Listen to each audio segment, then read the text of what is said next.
Venezuelans now eligible for TPS. If you're interested or know somebody who might be eligible, listen today on Immigration Wednesdays. Hi, I'm Attorney Jeff Peek.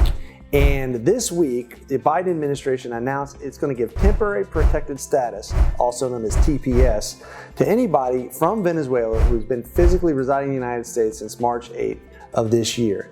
And that means basically if you've been in the United States in the last week or so, you're eligible for temporary protected status. What is temporary protected status? It's a status given from time to time by an executive or presidential administration to citizens of a specific country, usually when they're going through a tough time. It could be through a hurricane we've seen, for internal war or civil war. It can be for earthquakes or famine. We've seen it in the likes with Honduras and El Salvador and Somalia.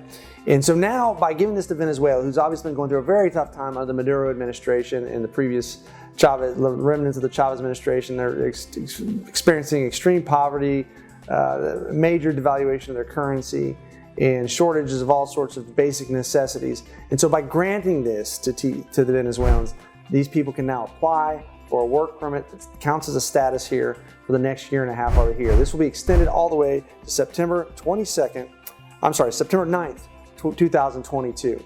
So you're literally talking from now till September of the next coming year. So it's about a year and a half, and that's typically what they give 18 months for TPS.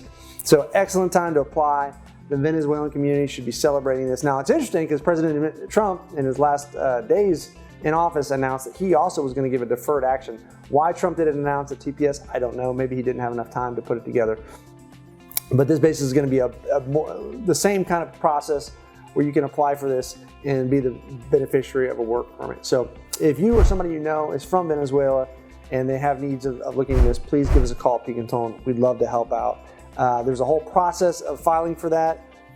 There's a work permit that you have to pay for. TPS itself doesn't have a cost, but the work permit itself could potentially have a cost depending on your age. It depends on how much it will be. For most people, it'll be around $545 in one payment that you have to mail off to get the work permit. So please look into it. If you need help with an attorney, please call us at Peek Toland. We'd love to help. And congratulations to Venezuelans.